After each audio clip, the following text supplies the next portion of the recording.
Howdy do, fellow kids. Haha, I was prepared for it this time. I know. We actually need to make another one that has a longer yeah, intro than that'd be nice. Like at least so like 30 short. seconds to a minute. Yeah. I'm like, pretty sure that yeah. the video clips I think you can have let me see how long they go. That's right. Yeah, they can be up to 10 minutes. So I think maybe you can string multiple of them in there as well. I need to play with that feature some more. Yeah, but I feel like I'm sure Dane has a bunch of them that we could upload. Oh, I'm sure Dane has a bunch of them. What makes you think Dane has a bunch of video clips? I don't know. He's got so many clips. Let's see. We have a couple of them that are over a minute. Anyway, we just need a better one. We'll work on that for next time. Yeah. But it will be a shorter stream today, guys, just to let you know. Nothing technically is wrong. I just found out a couple hours ago my daughter has a concert, so I will be running away, and then it'll be up to Eric if he wants to go on further or if he wants to wrap it up. Yeah, we'll see where we are because it's my birthday today. So oh shit, happy birthday! It's literally my birthday. Yeah. Actually, today is my birthday. So happy 22nd birthday. Yeah. I'm an old person, so no. I put a little goal up in my We're young. over in my stream for anybody that wants to donate for my birthday. Nice. Hint. Yeah. So yeah, it's birthday stream. So. Well, speaking real fast, I know Dane just released a Rob Liefeld video. If everybody wants to go check that out, I will release a new video on Saturday. I haven't had a chance to edit because when I work and stream, I'm just exhausted after all that, so I don't edit. But I'll have a day off pretty soon. But we got a Rob Liefeld thing here, and Rob Liefeld's just an incredibly talented artist, so that should be a fun video. And then on my channel, I'll have new comic book pull-ups soon. I have the podcast pull, Greatest Trash. That's up for our 200th episode. I don't want to dive too much into politics, but I did want to mention briefly that there was that State of the Union yesterday where Trump just lied. He just lied throughout the whole fucking thing. It was the most frustrating I did not thing tune I've in. I've been watching life. clips. I didn't watch it live. I just watched. I watched the first hour and I just got so frustrated. Like there was a point where they just started chanting USA, and I'll be honest, I felt like I was watching a Nazi rally. Yeah, it was gross. But Representative Al Green stood up and started decrying Trump's lies, and Trump said, sit down or I'm kicking you out. And at that moment, he just stood there and refused to sit down, and they kicked him out. And I'm disappointed other Democrats didn't follow suit and just stand up when they started doing that. Protesting is American. Like definitely be disruptive. Like that's part of what we civil disobedience is what we need. Democrats, I understand you have limited political power, but you do have a bully pulpit.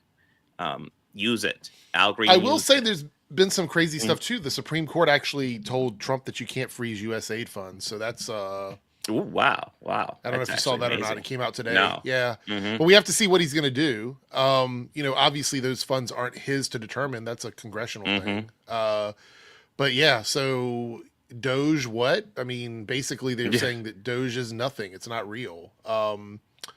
So yeah, it's going to be interesting to see what happens and whether he, willingly does what he's told to do from them, or if he's going to try and defy them. We'll have to see. Yeah. So, oh, look at that. Yeah. See what's up, Dane. It is my birthday. Yeah, Dane's taking the day off for your birthday, Eric. So that makes sense, right? But there's a lot of stuff happening. I will say politically right now we're in an interesting spot where we had judges that were appointed by Trump who were like, no, you can't keep that money from USAID. It has to go out. So we'll see what the next move is. One of the woke generals that he fired was actually one he hired back in his first term, which is kind of funny. Yeah, it was all like his speech had so much culture war shit. It was very frustrating. But let's go to something a bit more fun. Okay.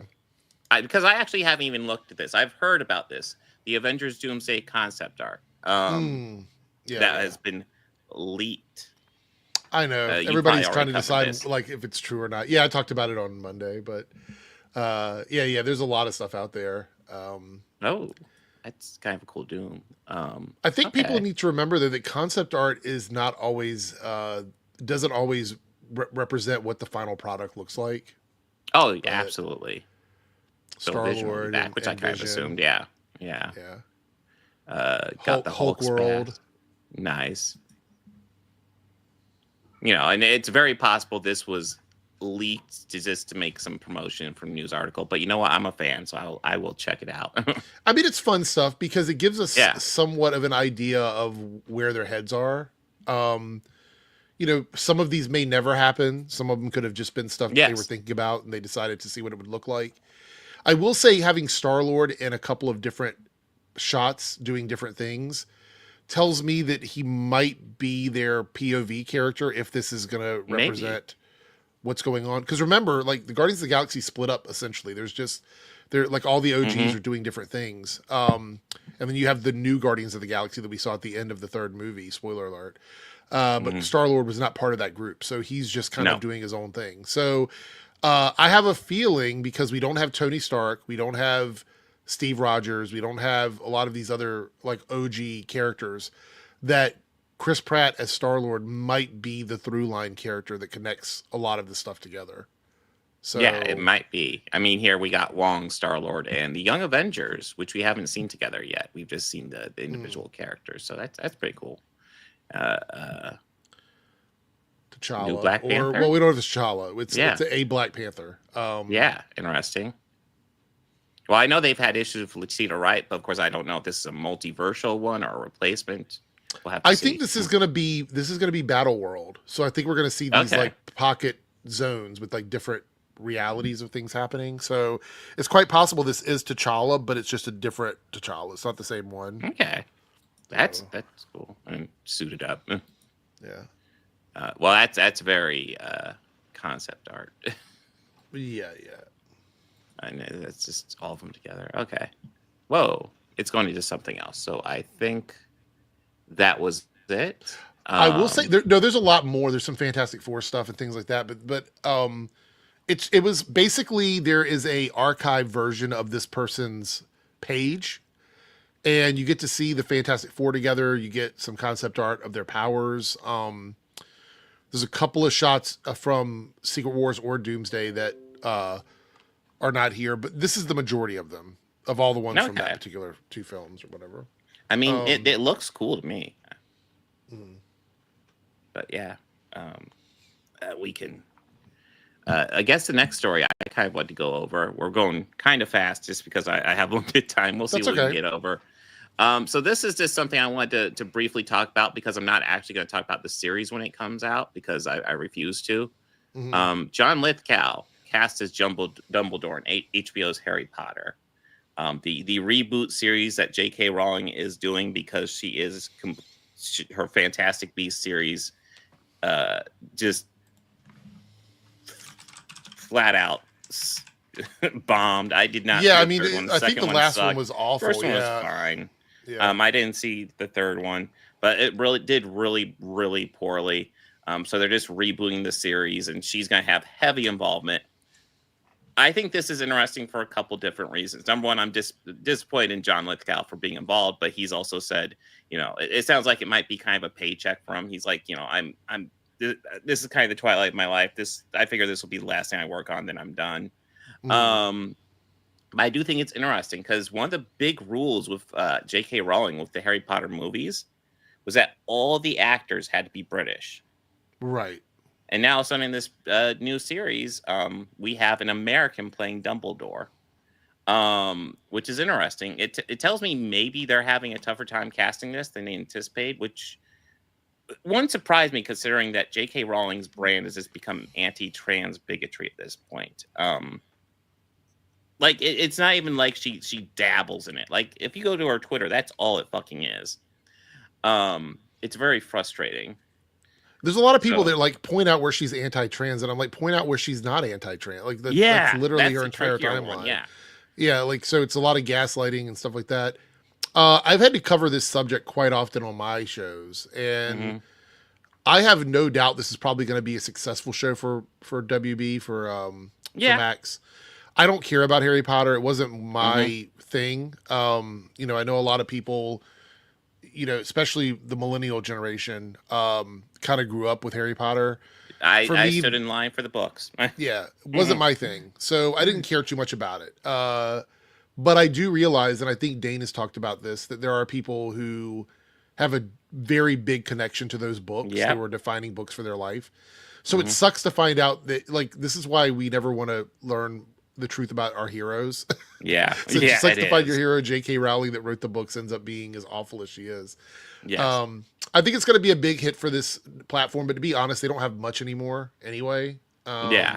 Max is kind of going down the drains. I would not be surprised if it's gone in the, well, at least it's very much different than what it is now in a few years. Yeah. I mean, it's already bundled up with Disney Plus and Hulu. So Yeah, we're already which shocked seeing, me. yeah, there's issues with it. But this is, I remember a lot of these were supposed to be Max specific shows are now HBO Yeah. shows, like this one. I will. Well, just in case anybody's wondering, when this show comes out, Bobby and I will probably cover Sense8 season 2 because we haven't covered that yet. And kind of the rule: anytime something big from J.K. Rowling comes out, we will cover something from a trans creator instead because fuck her. But yeah, this is yeah, it's disappointing, but at the same time, it's not too shocking. But we'll see. It's been a while since they announced this, and they just are now getting a casting in. It's kind of interesting. You know what this tells me, though? And maybe I'm trying to read the room a little bit on this one. J.K. Rowling has a ton of money. She's a very rich person. Oh, yeah. But this makes me wonder if she's concerned about money because she's going to a lot of trouble to make this a thing. And she's going to make a ton of money off of this because it's, you know, it's a reboot of her, like her series and stuff. So she stands to make money off of this. I wonder if she wants this to be successful specifically because she's starting to worry about her longevity money wise. Yeah. Do you think she's hurting that much? Do you think that her brand has been It seems damaged enough? unlikely, but it's possible. I mean, I imagine the Harry Potter money's not coming in. I mean, I imagine it's still coming in well, but not as. I mean, well I'm as sure it the used to, theme and she park is might still have- lining her pockets. Yeah, You know, she might have set a standard for herself that like she's not quite able to maintain because I'm sure it's not coming in quite as well at its peak. But Yeah. when the books and movies were still coming out, I'm sure I'm not she's waiting just in loaded. line to watch the show, so it doesn't matter to No, me. You know like what I said, I'm mean? not even gonna watch it. I didn't even watch the last Fantastic Beast movie, and I was a saw fan of that, the first one, and it was and the not second one great. sucked, and yeah, the third one it was bad. Yeah, I just am not interested in like giving her money in any way, even if it's just like a view on a freaking streaming service. I'm like, I don't want to do that. And it's tough, but it's like she's just so gross. Her brand is anti-trans. I'm just well, here's a bit more positive, although I am so the Ryan Gosling led Star Wars movie from Deadpool and Wolverine director is set 5 to 6 years after Rise of Skywalker. Mhm. This is kind of an interesting timeline. So this will be about Mandalorian timeline, I believe. And the Mandalorian movie will be coming out. I'm not sure when that's coming out in the timeline, but so it'll take place after Rise of Skywalker. Yeah. I don't know. That is kind of interesting. I'm kind of I mean, if nothing else, here's what I'll say. I like Ryan Gosling as an actor. Sean Levy, I don't dislike him as a director. He doesn't thrill me, but I don't know. He's fine. But I am excited to see Star Wars on the big screen, if nothing else, because I think the series overall have been fine, but I want Star Wars on the big screen. It feels like a big screen story to me. But of course, we have Andor season 2. I'm looking forward to that. I liked Andor season 1, so I'm hoping Yeah. that season 2 is as good as season 1. Exactly. I like Ryan Gosling too, so I'm okay with Yeah. this. I think this is going to be Yeah. fun. I need more Star Wars movies is what I need. Like, I don't have a problem with the shows, but I need movies. Give me Yes, some yes. movies. Yes, exactly. I feel like Star Wars is a movie brand. Like Star Trek, I feel is a TV brand, and Star Wars is a movie brand. And Star Wars on TV, it's fine, but it's like, give me the movies. Come on. Well, the weird thing is we had that most recent Star Trek movie that a lot of people didn't like that came out Yeah. last month. And we've had a Star Trek movie in the time we've been waiting for another Star Wars movie. That's crazy. We should have had another Star Wars movie by now. Yeah, absolutely. But yeah, and I guess going next. So this one is just pure fucking cringe. God, yeah. A new studio that makes movies with AI releases 5 minutes of its debut, and the results won't haunt you for the rest. I bet you that's a lie. No, So it's bad. apparently, Staircase Studios is an AI movie studio looking to make AI movies. Apparently, this is an image. Their movie is called The Woman with the Red Hair. Guys, all I can say is don't fucking support anything from Staircase Studios. Generative AI is garbage. Yep, 100%. I like just looking at this picture, I'm like, fuck, that's not right. The issue is also that this is taking jobs away from everyone, guys. Everyone. Yes. We're talking about everything, like literally sound people, lighting people, people that serve stuff on the set for like, food and things like that. Like every job in the industry is under fire on this for slop, for AI slop that can't even think for itself. It's not even really AI. It's just taking other things that it's found on the internet and repackaging it. That's all it does. Yeah, have you ever wondered what a movie would be like if it was just cobbled together from Google image searches? Well, there's AI for you. Yeah. It looks terrible. I'm not interested. I am still frustrated at the fact that they're using AI to do creative things when AI is inherently not creative. Right. You use people to get creative things. Why are we not using AI for the stuff that it would be good at? Like the things that people don't want to do, like office work, like menial office work that nobody wants to do. Why are we not using it for that instead of taking over the creative stuff? Like taking data processing. But you know what this tells me, Bob? It tells me how valuable art is to people. Yeah. Because the thing is, if you think about it, people that use AI art, in a lazy way, like just to take the place of another artist completely, people that do that are jealous of what artists can do. True. And they don't want to put in the work that the artist put in. They want to fast track and skip over all of that hard work and just get the results. That tells me that art is heavily devalued in society. Heavily devalued. Someone that can paint a picture should be making 5 times as much as what they are making on those pictures based on how much people want AI art to be a thing. That's just the reality of it. Absolutely. It's garbage, and I hate that it's being used for art. Listen, I don't object to AI being used as a tool to help with art, but to just pretty much flat out replace it, fuck off. No. Yeah, 100%. And then the last one, which is the oldest one, I just wanted to talk about Gene Hackman briefly, because he's pretty much most everybody's one of their favorite actors. He's one of my favorite actors pretty much ever since I saw Superman and started seeing him in other stuff. He's an actor who always did a good job. Always just blew my mind with every performance. I'm sure you've talked about this bit because this came out shortly after the last stream. But I mean, I've talked about it briefly, but I think there's been new things discovered since I mentioned it. Probably. Well, to my understanding, it was him and his wife and his dog. When it was first announced, I assumed it was just from old age because he was 95. Yeah, but it sounds like it was carbon monoxide poisoning. Yeah, they also said the dog may have been misidentified, which I don't know what that means. I don't know what that means either. I don't either. I saw a tweet posting that the dog had been misidentified. So maybe the dog wasn't dead, is what I'm thinking. Well, that would be nice. That would be nice. Yeah. I guess if I'm really old, I wouldn't object to just going quietly in my sleep with my wife if we're both really old. But I don't know. Still, he was. I don't know. Yeah, but it's sad because just the way someone of his life would leave this planet, it's sad. Well, yeah, I mean, there's no good way to go, but yeah. No, but I think dignity is something that everybody would want. This felt like not very nice. You know what I mean? Yeah. A carbon monoxide got ruled out. I don't know. Dumb and Dumber. I have no clue. I haven't caught up on the story since I first saw it. Yeah, I last I heard it was carbon monoxide, but that is hardly verified. Actually, I'm looking through here. I wonder if this is just older because it's saying it's pending. I assumed it'd be updated, but maybe not. This whole thing is so strange. I feel like it's going to be a few weeks before we get like the full story. We might not even get the full story at that point because it's so weird.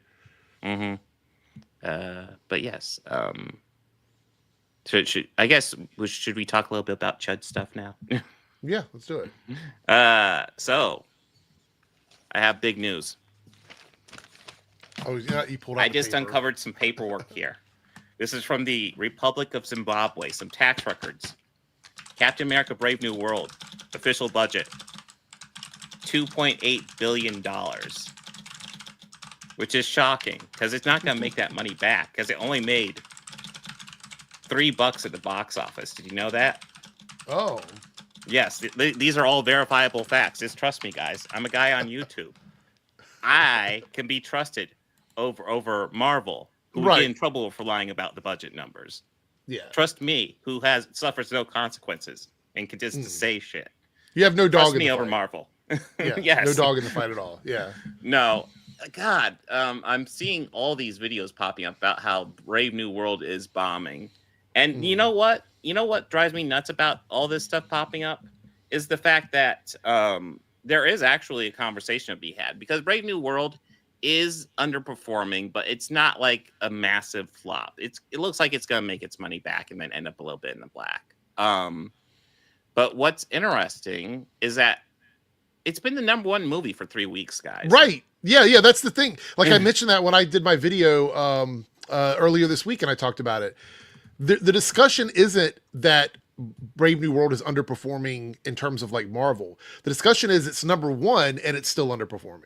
Yeah. That's the discussion because what does that say about the state of the world right now, at least domestically for us? I could come up with a million reasons why that have nothing to do with the quality of the movie. I mean, I don't know. It could be the economy fucking sucks right now and people aren't spending their money on anything. And it's going to be getting worse. This Shillcast one is actually the worst. Don't watch that. But yeah, we got RK Outpost. We got WD Pro, which I think was associated with John F. Trent, but he jumps around from different stuff anymore. I'm pretty sure Critical Drinker did a video on this. Fucking JDA. God damn it. Yeah, but I don't think Critical Drinker saw the movie. Chuds. I think Critical Drinker lied about seeing the movie. Dude, I don't think Nerdrotic saw the movie. I don't think Disparrow saw the movie. They're just key elements when you watch their reviews that are just flat out fucking wrong. Yeah. No, I don't think anybody's under any delusion that the movie is doing gangbusters, that it's doing incredible at the box office. I think there's, again, a conversation to be had. But it's still #1, which means people aren't spending their money on another movie. It's not like people are saying, fuck this, we're going to see some cartoon or something. That's not what's happening. Yeah. Everything at the box office is down. Yeah. Everything. If Paddington was dominating the box office right now, it'd be like, okay, there's a conversation to be had. But no, Brave New World is the #1 movie in the world consistently. It's just down across the board. It had a better than expected opening weekend, and then it just it did kind of okay, a little worse than okay than average. And what happened after that opening weekend? I don't know. Hundreds of thousands of federal workers were laid off. Like, that's a pretty big deal. People start to get worried. Even if you're not a federal worker, people could have seen that and been like, I don't know if this is going to affect my job because where I live in the area that I'm in, we have a lot of military here. A lot of people for the government work around where I am. And businesses are worried. People that are bartenders, people that are waiters, people that work in the service industry are worried because they don't know if they're going to have money. So people are going to cut back on spending, and entertainment is the first thing that people cut back on because it's the one thing you can logistically go, hey, I'm not going to go see that movie. I will wait for it to come on streaming because it's just too expensive to go to the movies right now. And that's just the way it is. That's the reality of it. But the chuds don't want to talk about that because that's not fun. It's more fun to say Black Captain America flop. It's more fun to say that than it is to talk about the real shit. So, I mean, I do a podcast, so I have to try to stay on top of it. That's not most people. Most people just work their job, and then if they have extra money, they'll go check out a movie. And if they don't have extra money, they don't. And it's that simple. I also want to say that Rotten Tomatoes, we've given way too much power to Rotten Tomatoes. The fact that they can come out with a movie or their reviews and somehow tank movies by giving it low scores before it comes out, That's pretty fucking awful. Because I think Rotten Tomatoes negatively impacts films more than it positively impacts films. Yeah. And the reason why is most people will see Rotten Tomatoes and if it's like a movie they want to go see or whatever, they're going to go out and see it. They don't care. But if they're on the fence about something because they've been hearing things about it, they tune into Rotten Tomatoes, they go, oh, it's a 20% on Rotten Tomatoes. I'm just going to wait for it to come out on streaming. That's what they're going to do. Mm-hmm. And it's a cultural thing. I think Rotten Tomatoes is a really bad tool for cinema. I would be okay if it went away forever, to be honest. Yeah, so lots of people seem to misunderstand what Rotten Tomatoes even is. It's an aggregate site. It collects reviews and then comes up with an average. That's it. There might be a reviewer that you like a lot, that you have lots of opinions that you share with, who doesn't go with Rotten Tomatoes all the time. Mm. I actually think it's important to find a reviewer you trust. I agree. Rotten Tomatoes, I feel, has become kind of the replacement of the 2 thumbs up thing. Siskel and Ebert, they used to kind of have that space, and now it's Rotten Tomatoes. And I kind of miss Siskel and Ebert because they were actually 2 film critics that loved the craft and knew how to express good, concise movie reviews. So I just miss like having a bit more informed opinion instead of just having a fucking aggregate site. I also think like a good way to mitigate what Rotten Tomatoes does is make the reviewers, especially for a lot of these movies that kind of rely on Rotten Tomatoes. Yeah. Let them release the score after the opening weekend. We don't need the score 3 days before. Mm-hmm. You know what I mean? We don't need that. I want everyone, including the people in this chat, to determine if you're going to go to a movie because of your interest in the movie. Yeah. Not because of what Nerdrotic said, not because of what I said, not because of what Rotten Tomatoes said. I want you to go to a movie because you want to see it and then form your opinion about it. Rotten Tomatoes giving an aggregated score a week before a movie comes out doesn't benefit anyone. It is a tool that the corporations might use to throw out in advertisements. That's it. In terms of like the general public in the culture, it doesn't mean anything. It just hurts the film. Mm-hmm. So, you know, these early red carpets, seeing movies like 3 weeks before they come out so they can do social media reactions. Like, fuck that. I'm tired of it. True. I 100% agree. It's wild. And I cannot stress this enough. You don't know if you're going to like a movie until you've seen it. Like, even if there's a reviewer you like and you trust their opinion, at best you can say, so-and-so I disliked it, so I haven't seen it. You can't say it's bad. You have to go see it and inform your own opinion. And my opinion on this has been fairly clear the whole time. I think this is a movie with lots of flaws. I definitely enjoyed it overall, but like it is a flawed movie. And that's it. Like, it's a nuanced opinion, but it is what it is. I don't think it's any more flawed than some of the earlier MCU films. I think it's got some of the same issues that earlier MCU films I would probably put it about on par with the original Incredible Hulk, which I agree. I think is fairly flawed as well. The first 2 Thor movies, very flawed movies. Hell, the last Thor movie had plenty of flaws. With the exception of Ragnarok. Yeah. But yeah, there's plenty of MCU movies with flaws. And honestly, it won't surprise me if this is outperforming. What type of numbers did The Incredible Hulk pull down in 2008? I don't remember. I don't think it was anything amazing. We'll find out real fast. Yeah.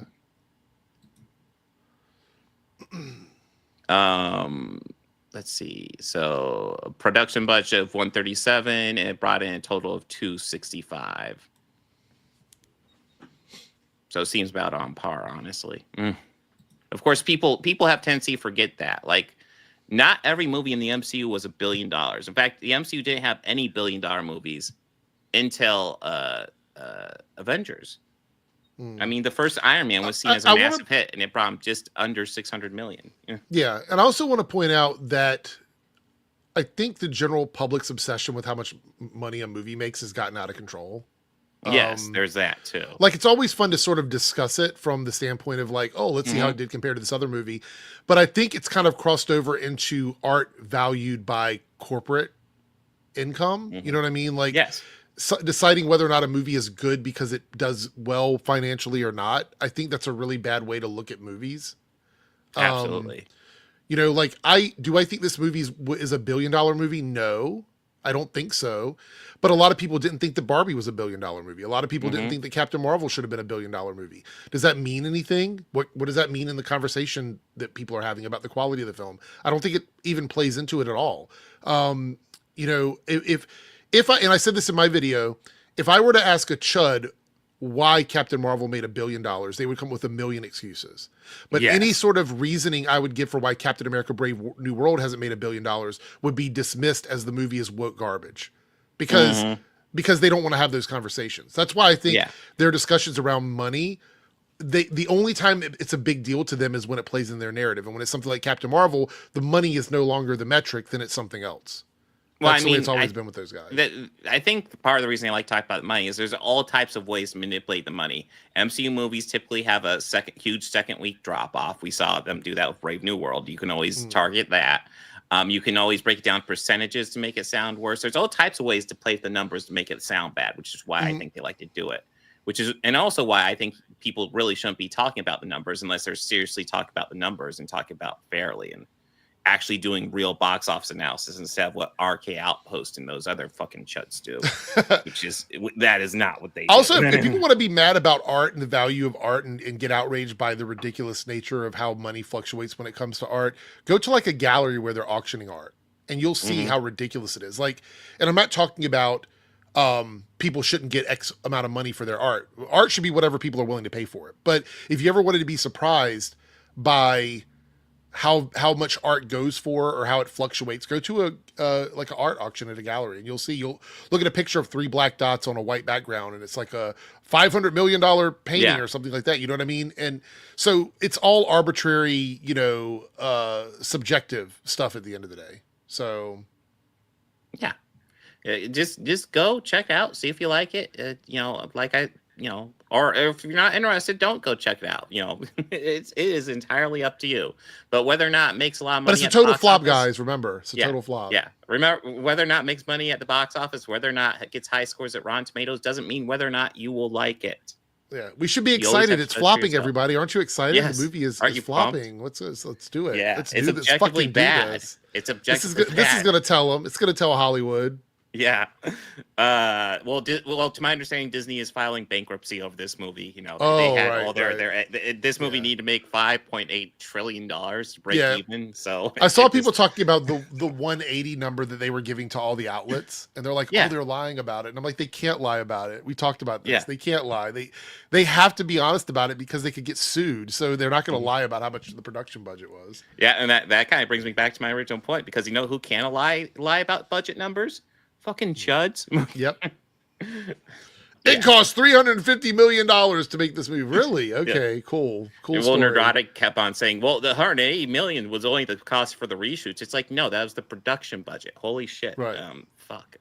So basically they are suggesting that somehow, some way, Disney is pumping in an extra $100-200 million into movies and no one knows about it. Yeah, that's what they're saying. Just secretly doing that. This money is secretly coming from somewhere, and none of the investors know. So they're just taking people's money and spending it without the people knowing they're spending their money. They completely fooled the investors. That makes so much sense. And think about that. You definitely want to pump money into a movie and not like have that recorded so you can file it in your taxes later. Right. So all the people at the top end that are giving you the money to make this movie, they don't know that you've just taken $200 million out of their bank account. You're not disclosing it to the public. They don't know. You want to take that money, pump into the movie, and just flush it down the toilet. And then think about this: the investors that spent the money, how do they report that? How do they get all their tax breaks and incentives and rebates on that if they're lying about how much money they've given to Marvel and Disney? And then what does that say to the companies that they owe money to? I can't pay you. I can't pay you because there was $200 million that went somewhere. Not totally sure. Right. We didn't break the 10 million box office we need to pay you. Sorry. It's just this money magically appears and no one knows where it came from. That makes a lot of sense. Yeah. No, it's infuriating, but yeah. Like we already said, they just manipulate the money because it's easy to. Yeah. Are we interested in looking a bit at Critical Drinkers fan base? Let's do it. We got some time before you have to jump. Yeah, we got a little bit of this. time before I have to call it. So, oh god, this women's history thing for Halo is so ridiculous. I did a deep dive into that. I saw it down there where you're like. Oh, okay. So this is Critical Drinkers Reddit, and to my understanding, he is just a movie critic who cares about the art. So surely his fan base are just a whole bunch of movie critics here. This would be like Siskel and Ebert's. The highest Reddit, quality of movie criticism exists on this Reddit. And just going over this, we can have some fun because when I looked over this earlier, like it gets updated fairly often, and everything I was seeing was just pure chud stuff. This one in Mauler subreddit is pretty interesting to kind of sift through. Yeah, I'm just looking over this meme. Of course, they're not fans of Hasanabi. That makes sense. No. Twitch is so. Look, I don't have a favorable opinion of Twitch's practices, so I don't really have much of a statement about it. I feel like Twitch has people they ban for like 24 hours that shouldn't come back, and they still let them come back. It's ridiculous, but it's whatever. Yeah, I'm sure Hasanabi makes some money, and that's why they bring him back. But, yep. And that's what they do. They're comparing the flash effects to Transformers 2007. Wait a minute. Was this a recent post? This was 2 hours ago. So why do we give a fuck about the Flash movie? Like I don't know. That was like last year. Why are we talking about that? I don't know if these guys remember, but like the Michael Bay Transformers movies suck. Yeah. Like maybe it's a controversial opinion, but I don't like any of them at all. My God. The fucking Flash movie was a bad movie. Like it wasn't. Yeah. There's a lot of issues with that film. I think it was a fun popcorn flick, but it wasn't a great piece of art. You know what I mean? I might say I prefer the Flash movie to the Michael Bay Transformers. I would probably say that too. There were moments. Yeah. There were moments in the Flash movie, like the moment with his mom in the store. However, you don't dunk on like garbage with more garbage. Like that's just not how that works. Yeah. You know what I mean? Like I feel. Yeah, there's like one Michael Bay movie that I think is solid. The rest of them are not great. So, oh look, we got some Reva stuff right here. What's with the deal with that lady with the red laser sword? Shut the fuck up, Luke. Okay, that's really creative. Like these are clearly intellectuals in here. Oh my god, this is the Halo Women's History thing, which is okay. This is what you're talking about. Yeah. So yeah, it is Women's History Month, guys. They know that, right? Like, well, the fact that they get outraged over it means we need to have it. But it's even better than that, Bob. See, they're getting mad about this now when this was from 2024. Oh my God, skins were from 2024. Yes. Oh my God. So they came out a year ago. Nobody paid any attention to them. And every other previous year, Halo has done something for Women's History Month. So it's very performative. It doesn't make any sense. It's dumb. These skins came out last year. Is your cat going crazy? Yeah, he's misbehaving a bit. Yeah, if I ever go silent, I'm suddenly just like, yeah, that's me telling the cat, stop it. Wife found a children's book from Iliad for my daughter must have been made by Netflix because because she's black. That's the type of take I'd expect from a nuanced movie critic. Obviously, fostering the best. Aphrodite is a a mythological figure, guys. By the way, apparently they can't see your screen, Bob. They can't see my screen? Yeah, someone in the chat says we can't see it. I can see it. That would be a weird technical issue. Hold on, let me pull up a stream and let me see what I can see. See if you can figure it out. I just saw it in the chat here, right here.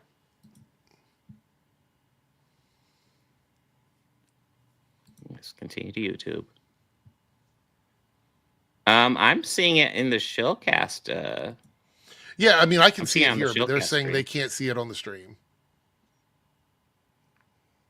No, I just went to the Shillcast channel and I saw it. That's what I was saying. Was it just loading up now? It just came up 5 seconds ago? That's weird, because I've been sharing my screen most of this. Did you guys see Captain America and all the articles I was sharing at all? I wonder, like, we came into StreamYard and it was like this whole new setup, and I wonder if that's a glitch, and we need to be careful for that now. Because yeah, the screen's been up this whole time, guys. Yeah, that's no. Apparently, I just looked and we were on this side. Like the screen was being shared, but there was nothing visible. I went back. Jesus. Like I scrolled back in the video. That's not a good thing for StreamYard to do. So now I have to ask people when I'm streaming, can you see this? Yeah. I'm so glad they did that update. So, what were you doing on Geeks and Gamers, Dumb and Dumber? You can watch better stuff. Well, right here, I love this name, Young Butternut. Other channels have been having problems with StreamYard today. It's not just you. Okay, well, let's see. Well, maybe it's a good thing we have a shorter amount of time today, because that sounds like a nightmare to have to deal with this. Yeah. Oh God, the freaking conversation around Shrek 5 is insane. I know. I watched the trailer and a lot of people were saying they didn't like it, and I'm like, it's for me it's a tiny change, but apparently some people have big issues with it. Yeah, so. I looked at it and I was like, okay, it looks like maybe a little bit more detail, and somebody pointed out it was softer. I was like, yeah, I can see where it's softer, but I don't know. I'm also at the point where I enjoyed the first two Shrek movies, but I don't love them. It's probably been at least 10 years since I've watched a Shrek movie. Yeah. I'm not attached to the franchise at all. And maybe that you're not, you don't have Shrek pillows and stuff like that. I don't. It's very sad.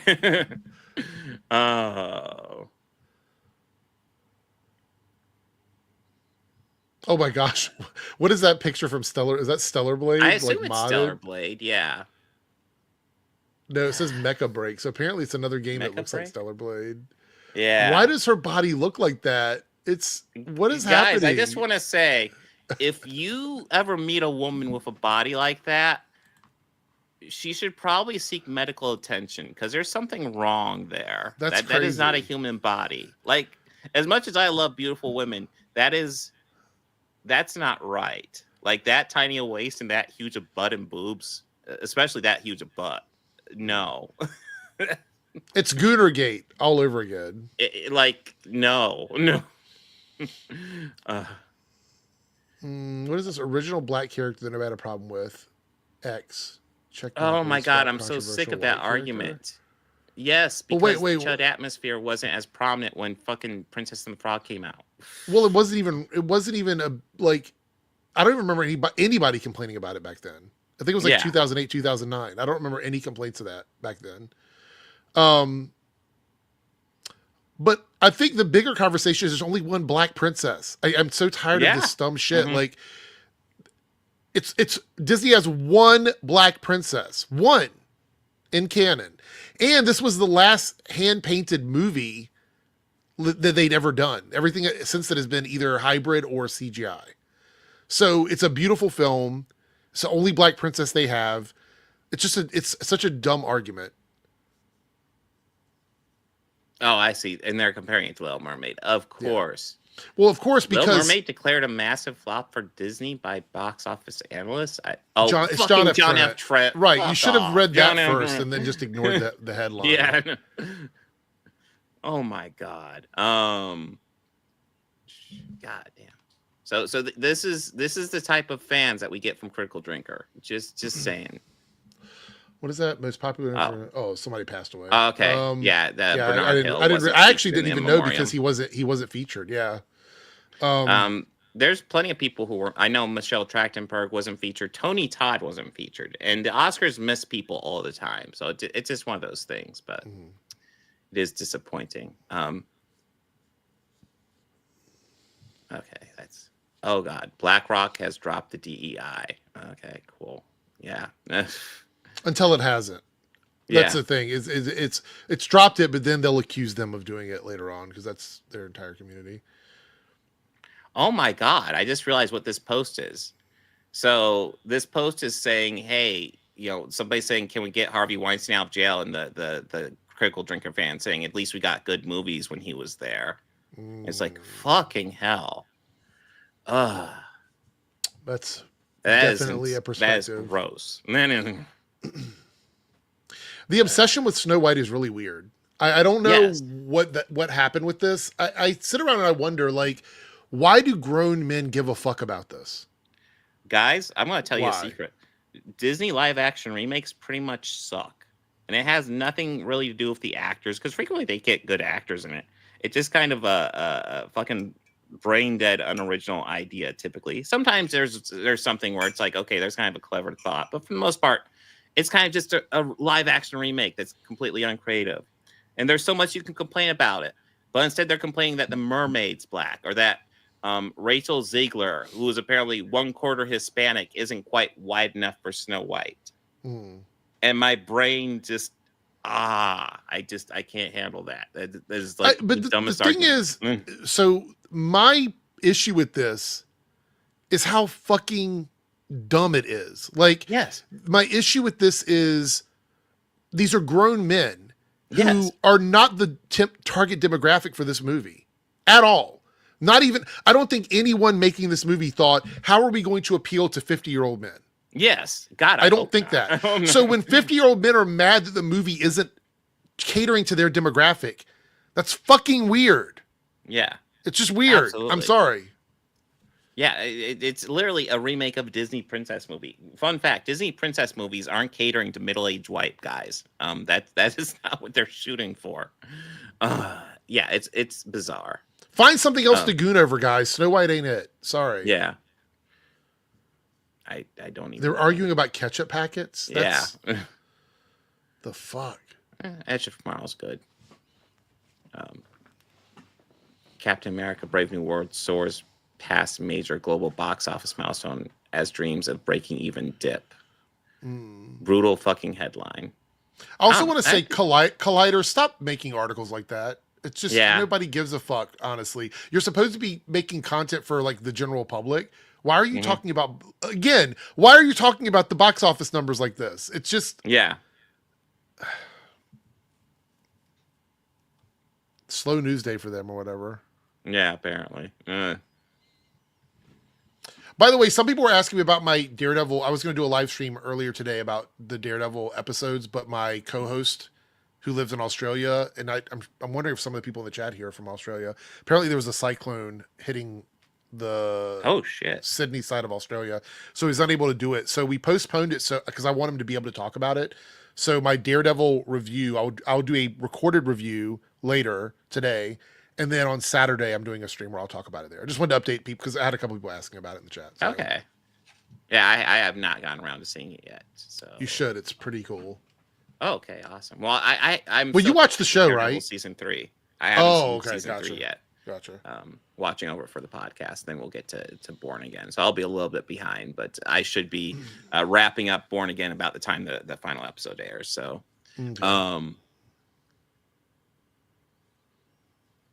Rings of Power was better than this garbage. Well, I don't have an opinion because I haven't seen it yet. Have you seen it? Yes. I think Rings of Power was better, but I like Rings of Power, and I thought this was okay. It had moments. It didn't thrill me, but wasn't terrible.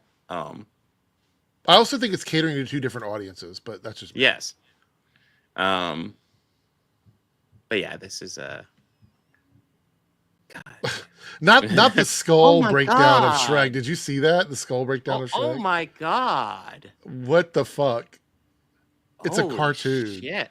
It's a fucking cartoon. They're doing this breakdown or whatever. Look at that post. I think that maybe people are overreacting to Shrek 5. So you have the people in the Drinkers subreddit saying that this is just too much. Like, that's, you know, that you have gone beyond all hope when you have the people in Drinkers fucking fandom going, this is too far.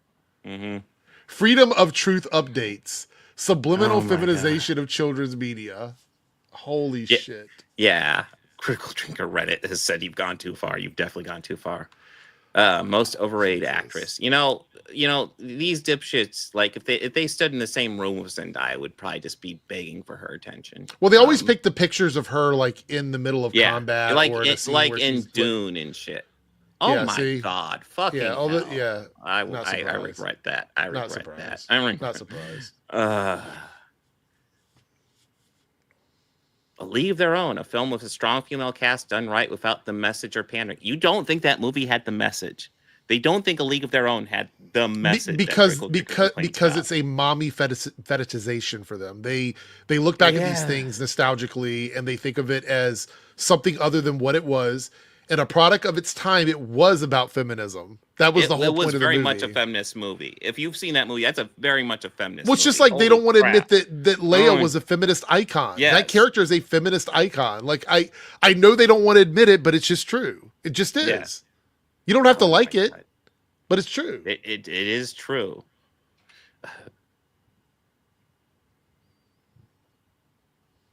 I'm sure they have thoughtful thoughts on the Doctor Who trailer. There's a lot of lies about that going around right now. So, I'm sure there are. The fucking stories around Doctor Who drive me insane. It's like, listen, there were issues with the last season.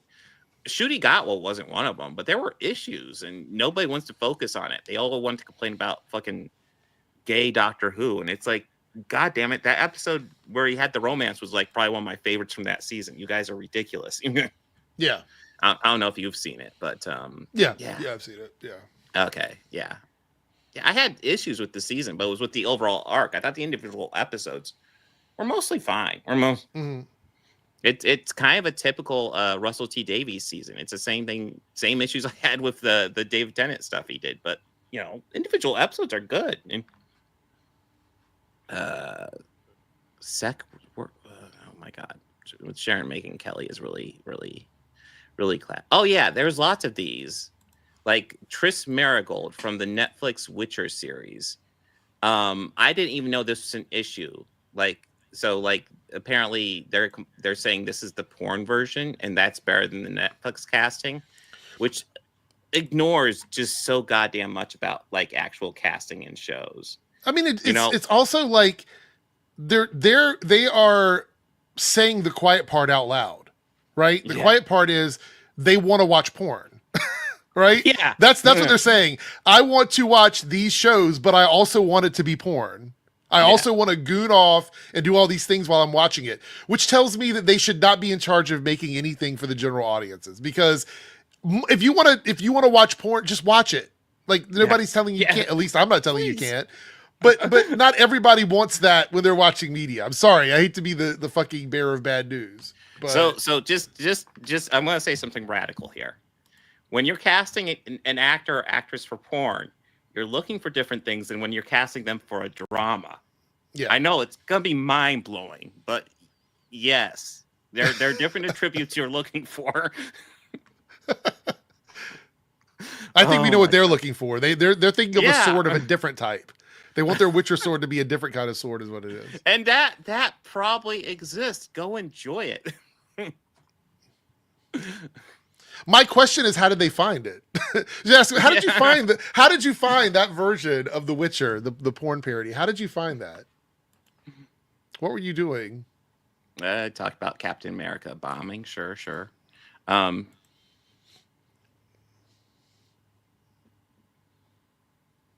Wow, this person, the hacking bugs. Are they quoting somebody? The hacking bugs are the good guys. Y'all lack media literacy.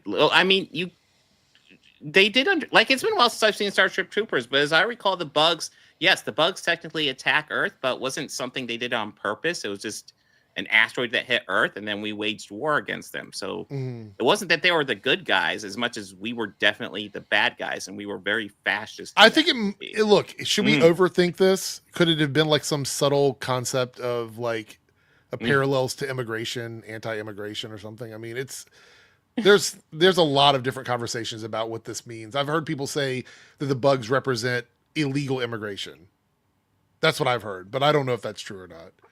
And I don't even know if I would want. I don't think Paul Verhoeven meant that, but I don't think so either. But this is the kind of conversations they're having about it. But look, I would never compare human beings to bugs, and I don't think the people that made the movie would either. I think if they were going to do it, they would be a little bit more tactful than that. Because I would say Starship Troopers, for the most part, is a very smart satire. Yeah, absolutely. So, I actually want to rewatch it sometime soon. So yeah, obviously they were thrilled about the Hunter, which wasn't even a serious thing. At least I didn't hear it from any reputable outlets. But like Hunter Schafer possibly being considered for Mystique, and yeah, obviously they're saying who wants a dude to play Mystique? It's like Jesus Christ, Hunter Schafer's a pretty beautiful woman. But I haven't seen her in anything, but she's pretty beautiful. I hate, like, can you imagine? You're just like, okay, let's put ourselves in this position. One of us just doing our thing, and somebody says, Bob, Organized Chaos, has rumored to be cast as a variant of Doctor Strange. And then all of a sudden, people start talking shit about you because some bozo on the internet made up a lie about you being cast as Doctor Strange, right? So that's what we're dealing with here. Hunter Schafer never auditioned, as far as we know, never auditioned for this role. There's never been any talk of her from the corporate side or anything like that. This is all internet bullshit. So she is catching strays from people who are anti-trans because of some idiot on the internet who said that she's been cast as Mystique. Yeah. That's crazy. That's crazy. Good point. Yeah. That's bullshit. Unfortunately, though, I did just look at the time. So, Eric, it is up to you if you want to keep on going. All right. Well, you can jump out on yours. But yes. But guys, thank you very much for joining me. I should have my comic book poll up now if you guys want to look at vote for that. And I'm not streaming my comic book stream until a week from tomorrow, so I'll be a little bit off. And then my next stream will be Monday, where we'll cover Planet Knife from Outer Space.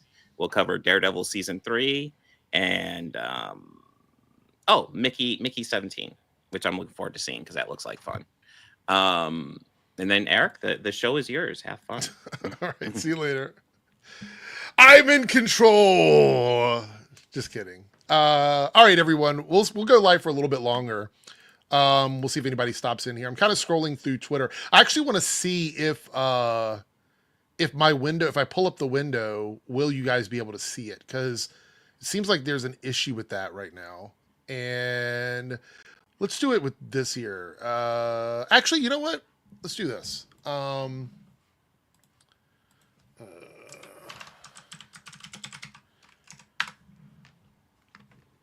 It's a longer video. We might not watch the whole thing, but a lot of people have been asking me to talk about this person. So this is the perfect opportunity to do that. This is the perfect opportunity. So let's do this. Tell me if you guys can see the screen here. Is the screen available for you guys? Can you see it? Hold on.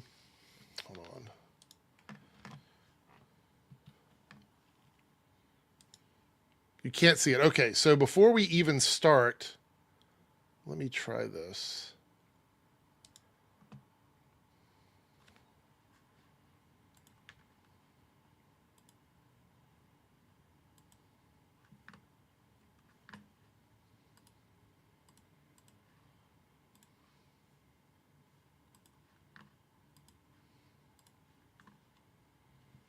All right, let's see.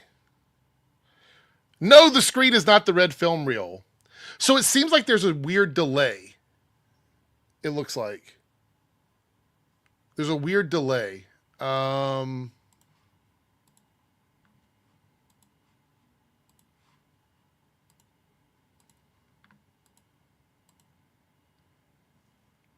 see. All right. This is weird. All right, let's try this.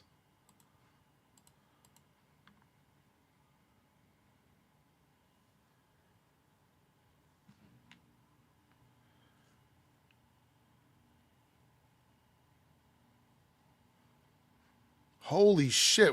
StreamYard, what the fuck did you do? What the fuck did you do?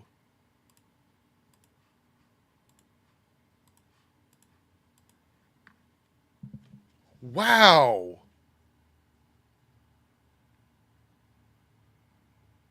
How long do I have to wait for the screen to pop up? Can I change ratio? Does that work there? Does that make it better? Hold on. This is crazy. Can you guys see it now? Is it just that aspect ratio?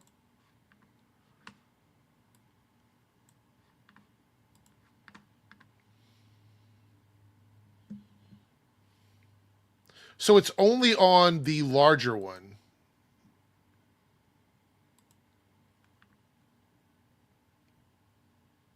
So if I do it like that. There, I think it worked. Let's pitch this guy up. This is Daredevil Born Again review. Is it woke? But on the thumbnail, it said woke garbage, right? I think it said woke garbage on the thumbnail. I don't know if this is going to have spoilers for Daredevil. I do apologize. But I want to watch a little bit of this before we wrap this up. Let's go. So, episode 1 and 2 of Daredevil Born Again are out, and I'm here to tell you, is it woke? Is it garbage? It's all of it. It somehow got way worse than I ever imagined. Lies! There's nothing woke. Like, look, let me put my head into the space of chuds. Okay? I'm thinking here. Mind in the body of a chud. I know it's hard to do here, but I'm trying to do it. Mind in the body of the chud. There's nothing woke in either one of the episodes. I bet, because I haven't watched this yet, he's upset about the Kingpin stuff. All right. Quick disclaimer, this isn't rage bait. I'm not lying to you. The show literally could not get any worse. So as I mentioned in my previous video talking about this, it's rumored that 4 trans people have been cast. Okay, so that's a rumor. That's a rumor. And I don't want to spoil anything, but this isn't not even close to something that happens in the first 2 episodes. So this is a rumor. Let's continue. In Daredevil Born Again. Now, we don't know if this is true, but many people are just ignoring it and acting like it doesn't exist. Because it's a rumor. It's a...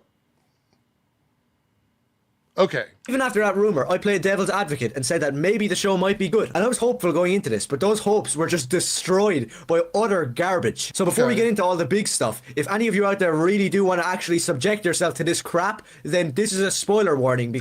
Okay, so he's going to talk spoilers. Give me thumbs up if you want to go into this a little bit. I will stop right now if you don't want me to. But chat, let me know. Thumbs up if you want me to talk about this. Thumbs down, I will end it and we won't watch it. I don't want to spoil it for people that don't want to watch it. This is literally the only thing I'm going to do. So if we don't do this, then I'm just going to move on. But I don't want to spoil anything for people that haven't seen it or, are upset about it. Thumbs up, thumbs up. Come on, guys. You don't mind either way? There's only one big spoiler that happens. Like a major spoiler that happens. Because we're going to be talking about everything. Okay, so the first big thing is in the first episode, we get this intro showing us that Matt, Foggy, and Karen going to Josie's. It feels exactly like the Netflix show. We get some good visuals of the city, and we see that Bullseye is back in town. And out of nowhere, really unexpectedly, Foggy just gets killed by Bullseye. Now, I'm not going to lie, when Matt was swinging around on rooftops and fighting Bullseye, and you had this... So, how is this woke? How is that woke garbage? Explain to me how that makes it woke. It doesn't. Awesome red and blue lighting. It did feel like something out of the comic, but then anything that resembled Daredevil was completely destroyed. You see, that's the thing with this show. It has glimpses of greatness. So he's saying that the red light equates Daredevil comic book. Oh. I smell a tourist. I smell a comic book tourist. Like the visuals, for example. Certain scenes and shots look great, with neon lighting and noir shots that could be out of a comic. And then 2 seconds later, it turns into this blown out mess that looks like a CW show. I'll come back to that in a second, because we need to talk... But does that make it woke? Does that make it woke? I don't know if that makes it woke or not. Hey, Nothing But Media. I am going to be on for about another 20 to 25 minutes, if you want to jump in. I don't really care about his age. I'm not criticizing him because of his age. I'm not saying, oh, his opinion sucks because he's 15 or he's under whatever. I'm not criticizing for that. I'm not accusing him of any of those things. But if you're going to get on YouTube and make a video attacking people for being trans, I'm going to fire back at that. If you're going to attack people for wokeness and diversity, I'm going to attack back at that. I'm not going to pretend that what he's saying is okay because of his age. If we talk about how, quote unquote, grooming is a bad thing, then this is exactly what that looks like. He has been groomed to feel this way by adults. What's up, Ryan? How are you? Can you hear me okay? Yeah, I can hear you. Okay, Good cool. to see you. Some problems last time. A kid at his age doesn't come to these conclusions by himself. Like when you learn to hate people, that's not something you just come to by yourself. This is something that he's heard his parents say, something that he's heard on the internet, and he's just regurgitating it. That's what I feel. Well, did you see when Dane covered, I can't remember which stream it was, but Dane covered him and revealed who his father was? Yeah, he's a streamer, isn't he? Like he's like a anti-woke streamer. Yeah, who just happens to have exactly the same thoughts and feelings as his son. Yeah. It's actually kind of gross to be fair. Like I'm not trying to give him a pass on it because of like being younger or whatever, but it's kind of gross that his parents would be okay with him in a lot of ways possibly ruining his life by doing this. That's the part that really is annoying. But, well, yeah, because I mean, in a few years' time, he's going to get out into the wider world and he's going to meet people, and he's going to meet people who are different from the isolated upbringing that he might have had. Right.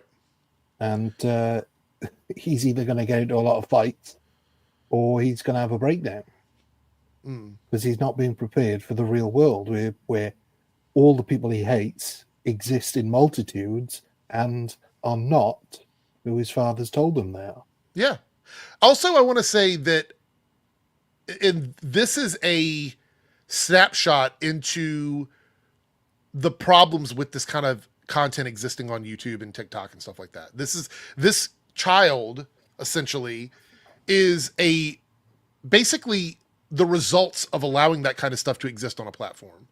This is what you end up with. And it just so happens that he has a dad that has the means to produce these kinds of videos. And so he's giving him the keys to the car. Here is what's happening. About how Foggy was just killed off, and yeah, there was a little bit of sadness, but literally one of the biggest supporting characters of Daredevil, who was around for like 20 years, just gets killed off. So think about it, back in the Netflix show. 20 years? Yeah, what? His comic knowledge isn't I mean, he could be referring to like the Fox film, maybe. Yeah, but I mean, the Daredevil Netflix show didn't debut 20 years ago. So what is he even talking about? Yeah, it's a weird time to pick 20 years because 2005 was was way after the Daredevil the show came out in 2015. So it's just been a little over 10 years. So what is he even talking about? And the film was like 2002 or 3, I think. Yeah. And obviously he's been a character in the comic book for decades before that. So. Right. So that's more than 20 years. So the 20-year number doesn't really make any sense. No, he's not really talking about either version. Weird. So randomly, race-swapped Ben Urich was killed off and taken out of the show. So that gets rid of the... So that's not even from Daredevil Born Again. That's from the original series, from the one on Netflix. Yeah. So why are we talking about that? I thought this was supposed to be about Daredevil Born Again, but he's going back to a race swap character from the previous series, and retroactively calling it woke, I guess, because nobody's complained about this up until now. I mean, some people did complain at the time, but then again, not many people were invested in the Ben Urich character. Yeah. In general, they just didn't like the fact that it was a character that was established as being alive, that been killed off. I mean, I would be more upset about the killing off than the race swapping, to be honest. Yeah. So dynamic between Daredevil and Ben Urich that is throughout every single one of the great classic comics. So that's one major... The great classic comics. Is it? Is it really? Could he name one? Just give us one. Give us an example. I would love to look up what his referential content is. Like, what is he citing here as a classic story that requires the kind of care that he's talking about? I'd love to know. Yeah, I mean, the Frank Miller run was an origin story. I don't think Ben Urich was that heavily featured in that. Although I don't think Foggy was either. Guardian Devil. I'm not hugely familiar with Daredevil comics, but the big important stories that I can think of, I don't really think of Ben Urich as a major figure in Daredevil. Even so, I don't believe that this kid loves it. Like I don't believe that. Like I think this is just bullshit. Your character of Daredevil erased from the story. Then we get to the very first episode of Daredevil, Born Again, which it really doesn't deserve the name of because it's not being religious or being faithful to the 10 out of 10 masterpiece. How do we know? How do we know? It's the first 2 episodes. Like we don't know. Like this is the issue with like the way people review. I've talked about this before, Ryan, is that reviewing TV shows and reviewing movies are 2 different things. Like a movie is a contained story in like a box of time. A TV show is a growing story over the course of a season. So you can't say it shouldn't be this because this hasn't happened immediately when we have like 8 other episodes to look for. You know what I mean? Like that doesn't make any sense at all. Yeah, it's not episodic television. And even with episodic television, even though the whole point was that each episode would be self-contained, there was still bleed over. I mean, a lot of what I do is review episodic television. Yeah. And the character growth that you see happens. You care more about the characters as the show goes on if you've been following it week by week than if you've just jumped in and watched one episode. So yeah, you have to review it. As far as now goes with serialized storytelling, you have to review it as its own thing, as part of a greater story. Not this hasn't happened. So I'm going to be mad about it now when we have 7 or 8 more episodes to go. That doesn't make any sense. Yeah. Piece that is Frank Miller and David Mazzucchelli's Born Again. So the fact that Foggy also got bumped off, that means that 2 major characters of Daredevil are literally gone from the story. And Karen might as well be gone as well, because she literally disappears straight after this time jump that's 1 year after Foggy dies. And they explain that in the next episode. Have you seen the 2 episodes yet? Not yet, Okay. no. But I'm not worried about it. But Okay. Well, they explain why they're not talking. It's a plot point. That's the purpose of her not existing in that time frame. But you would need media literacy to understand what that is, you know? Well, yeah, and I'm not going to knock the kid for not having any media literacy because not everybody does. Yes. Not everybody is able to develop it sort of naturally. So I'll knock him for his abhorrent views, which I think are despicable. And I will knock him for actually putting it on the internet. Because, well, his parents let him do it. That's the thing that bothers me. Like his father saw this review and said, "Yeah, this is good. I'm going to like allow him to upload this on his channel." Because if he actually had read the comics, then he would know at some point Karen gets killed off. Yeah.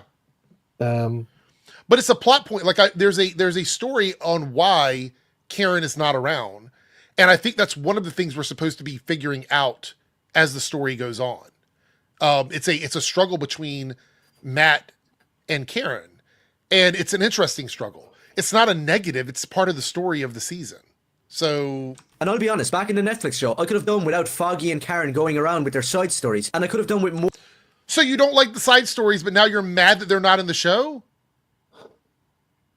I mean, his basic argument is this show isn't just showing me characters that I know, is killing them off. Right. But I also don't like them, and they're boring. Yeah, I didn't want to see them anyway. So I'm still waiting. We're almost 3 minutes in, and he hasn't explained why it's woke yet, because the review is it woke? And his criticisms so far have been kind of dumb, but it's still nothing woke. So let's see. More of actually Daredevil. But in this show, I was left hoping that Karen and Foggy would just come back to give us that little glimpse of the world of Daredevil, and not whatever the hell we're watching. So you want them to come back because you realize that in the earlier seasons, they actually were important to the story. And now you're realizing that you were wrong about your dislike of them, but you're not going to address that. You're just going to completely overlook that was the that was the reveal to you as a viewer, is that they were important elements of the show. Okay, that's kind of interesting, right? That he's realizing that those side stories help the world feel bigger, which is a lot of supporting characters do that. I'm not even sure it's that deep. I genuinely think here it's a case of this is not what they did in the comics, and I've been taught by my dad and other grifter YouTubers that if it's different from the comics, it's bad. Do you think they run to the comics or run online to see the fidelity, like to look it up and see if the shows in the comics are the same so they can just argue about it? Do you think that's one of the things they do? I think if they get a hint of it not being like the comics, a lot of times the stuff that they think is the same as the comics but isn't, they don't mention, or where it is like the comics and they still don't like it, then they'll still complain.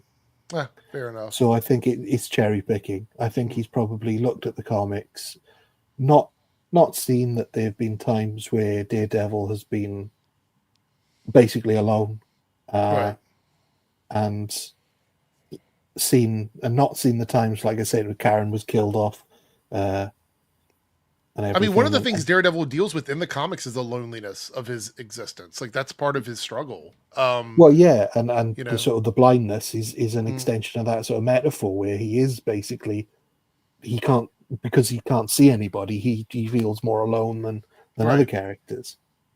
Right now, after Matt sees that Foggy died and he's fighting Bullseye up on this rooftop, screaming obnoxiously, which is a common trait in this show and in this version for some reason. He screamed like that in the original series too. That was part of his thing, is that he let out his aggression verbally. He does it a lot with Kingpin. He did it a lot when he was fighting the assassins. Like, I wonder if this kid even watched the original series at this point now. It feels like maybe I'm not sure. Yeah, I'm not sure. And he clearly doesn't know anything about the Bullseye character, because Bullseye's whole shtick is that he's basically to Daredevil what Sabretooth is to Wolverine. Yeah.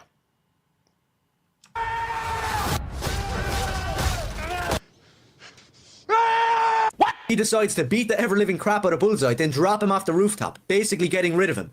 And this was absolutely badass. It felt like something straight out of a Daredevil comic. You can look all across YouTube, and I'm calling out certain YouTubers right now, saying that Daredevil doesn't kill, and he has some sort of no-kill rule. That's not true, like one bit. Go back to his origin story, Daredevil, the Man Without Fear. One of the most defining parts is when he accidentally takes the life of an innocent girl. He realizes what he did, it haunts him, and it pushes him to be better. That doesn't stop him from killing. In the rest of the Man Without Fear, he gets rid of like several guys. You could probably count it up. Daredevil is not a hero with a no-kill rule, because that's stupid. He'll always be superior to Batman and Spider-Man. I don't think it's stupid. I think heroes with no-kill rules want to be better than the things that they're going after. You can say you disagree or agree with each individual person's reasons for what they do, but I think the idea that heroes just straight up kill, that's not aspirational.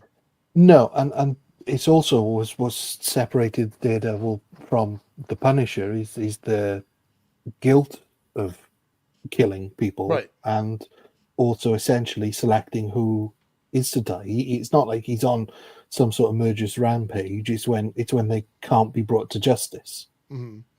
I mean, it also overlooks the story with the Punisher in the Daredevil series, where that was the dichotomy between those two characters. And it's like, again, I don't know if he didn't watch the original series, but they cover that. That's part of his, like when he goes to speak to, or when he goes to church to confess his sins, part of it is the struggle of what he's doing and the pain he's inflicting and the people that he's hurting. And it's an intrinsic part of his character. So although he might not have a straight across the line, no kill rule, it is a problem for him. It still does bother him, you know?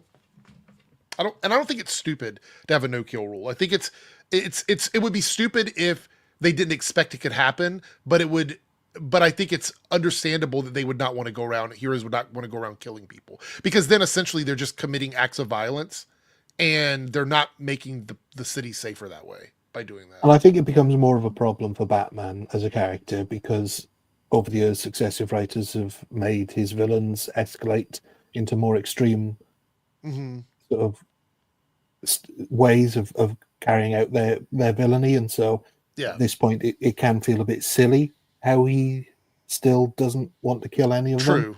True. Whereas with Spider-Man, it would be weird if he did ever kill anyone. Right. I mean, he's notoriously called out for holding back, so that's kind of his thing, you know. All right. Because of that reason alone. But once again, this show couldn't even accept that because Bullseye didn't even die. The guy somehow survived like a 12-story drops. Did you watch the original series? Like, I literally don't think you did. At the end of the season, before the show quote unquote got canceled or whatever, we see Bullseye getting enhancements with like tech inside of his body. So he's not a regular person anymore. He actually has bionic implants inside of him. It's the way his character arc ends before we get to this season.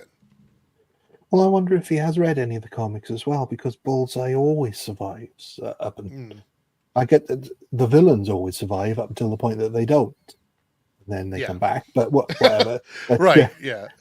Straight on to they have to survive because essentially Bullseye is kind of Daredevil's mirror, I guess. Yeah.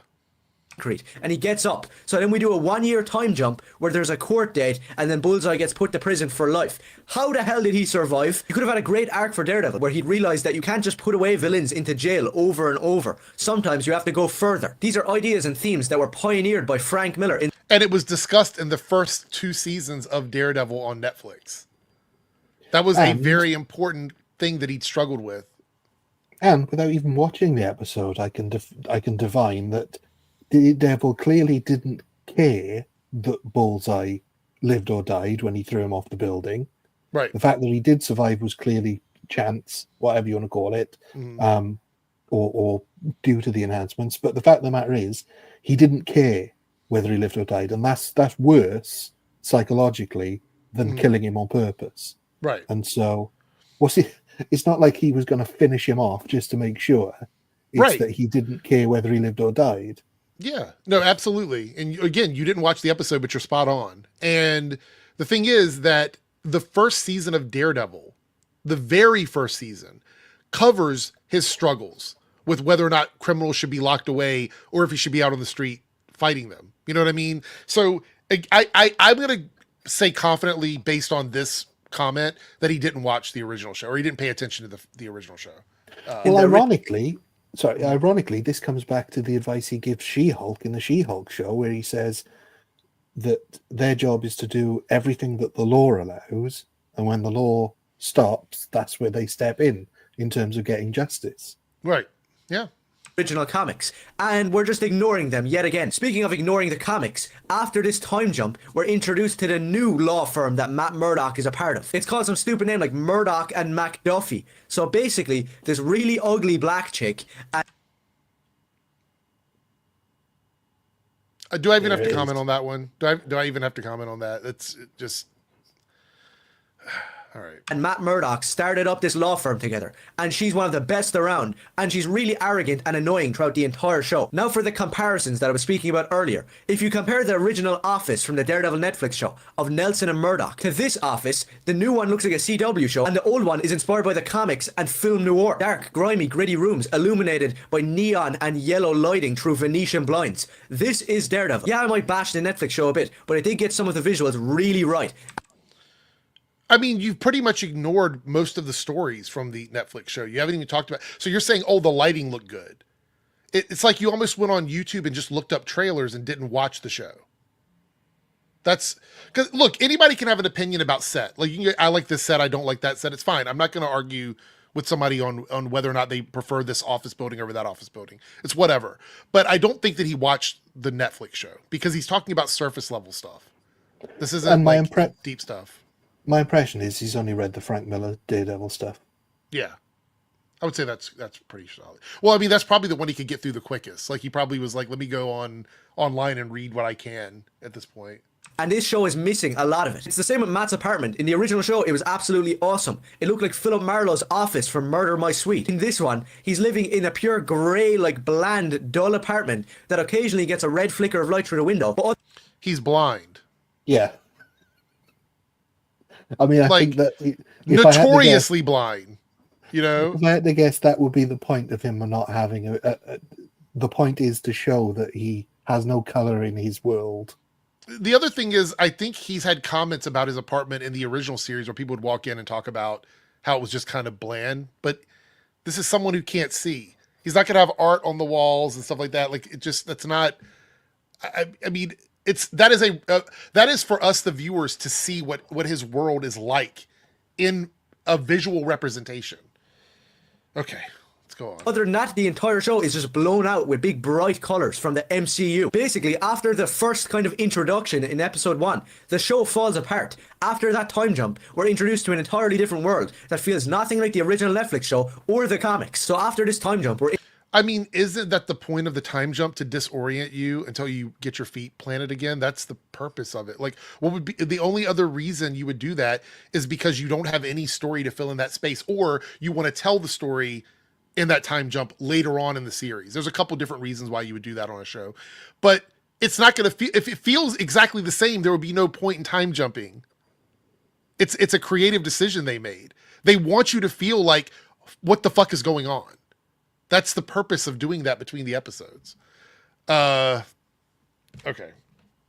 Introduced to the new love interest, Heather Glenn, which is a race swap, and I'm not going to say which race or who it is, but it is a race swap if you do your research. And also, this actress is like, I don't know, 45 years old, so she looks nothing and acts nothing like Heather Glenn from the... So would you want a 40-year-old man dating someone that's not in their 40s? Would that be better in that regard? Or yeah, Daredevil doesn't age really in the comics, whereas in real life, the actor who plays him might have aged a bit in the last 10 years. Right. Weird. It's all right. it's So the obsession with comic books is so weird. Let's see. Heather Glenn. I just want to double check this. I mean, here's a picture of her. That's a picture of her from the comic. I'm not familiar with Heather Glenn. I don't pretend to be an expert on stuff. So, but this, I don't really care. Put it that way. I don't really care. I couldn't comment on what race she is based on that. So. But also, it doesn't matter to me either. Like the race swapping thing doesn't, and he didn't even call it woke. So we're over halfway through this review, and we've yet to explain why it is woke, because I'm sure he's going to give it a woke rating, because he said earlier on that it was woke. So let's see. The comics. And there's no chemistry between her and Charlie Cox. It's just this 4 scenes where they're walking along holding hands or eating dinner. Nobody wants to watch that. We want to see Daredevil kick ass, swing around, fight the supervillain, dealing with really difficult choices of philosophy. So you just want to see like TikTok clips of fighting. You don't want to see any, like, he's asking for the comic book stuff. Newsflash, Daredevil comic books have a lot of stuff in it that doesn't have him in his suit. There's a lot of things that Matt deals with that is not him running around being Daredevil. So this guy asking for, yeah, go ahead. Including how much of a romantic life he has. Yes. Yeah, absolutely. And I think if he's asking for comic book fidelity, but then also saying he just wants to see him kicking ass in the Daredevil suit, tells me that he doesn't really read a lot of Daredevil comic books. And morals. We don't want to see him have dinner with some 45-year-old hag. Now, I thought that... What? What?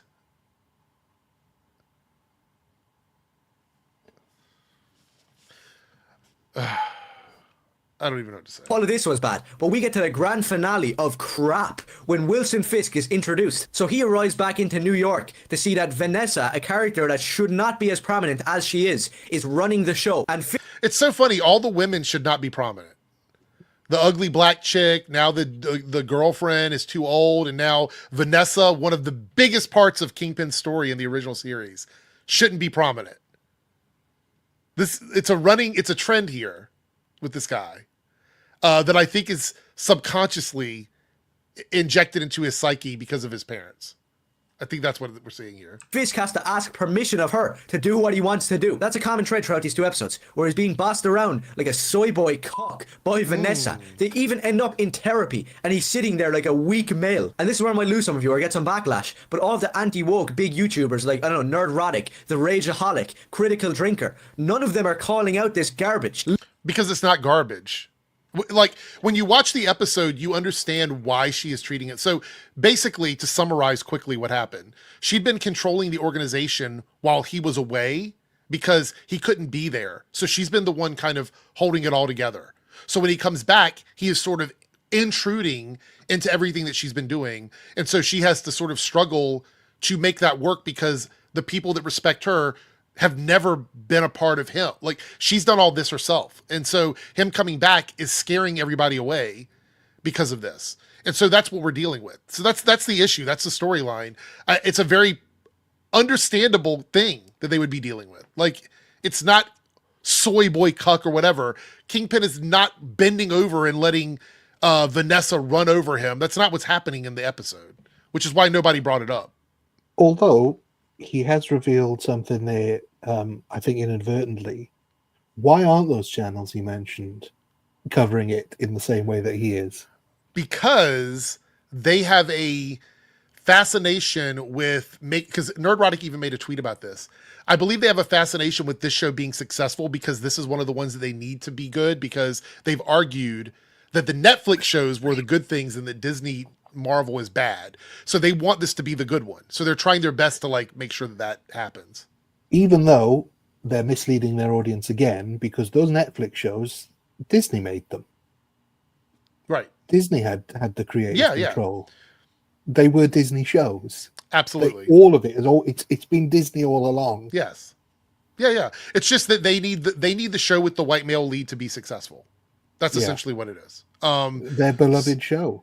Right. The show that Nerdrotic thinks is the best thing that Marvel's ever put on right. TV. He needs it. And whereas he should be woke spotting like this kid is, he won't do it because he's not primed his audience to hate it. He hasn't spent the last 2 years priming his audience to not a lot of astroturfing happening with this one. Yeah. Listen to what I'm saying right now. This show is based off of a comic from 2016. It's not. It's got a title that's similar, but it's not based off the comic. Nowhere did they say in advertising the show that it was going to be this comic book. They just called it. This is the title they gave it. Nothing that has come from any of the titles from comics have been a beat for beat copy of whatever the story was in the comic book. None of them have been that. No, and this title makes more sense. The fact that it's continuing the Netflix story, but not really. Yeah. Introducing Fisk as the mayor. That comic is a woke mess that starts preaching about illegal immigrants at the time when Trump became president. This is the story that they're adapting. You're telling me there's no correlation, that Fisk isn't an allegory for Donald Trump. I don't know if we can show any of this on screen because I might get copyrighted, but Fisk is the ultimate Trump figure in the show, where all the good liberals know that he's actually a criminal deep down and that he's a horrible person. So why do you see that as a Trump allegory? Good point. Why do they see that as a Trump allegory? If you don't believe that Trump is a criminal, if you don't believe he's corrupt, if you don't believe he's doing all these awful things, then why do you think that that represents Trump? Because they've done it with Lex Luthor in Superman. Right.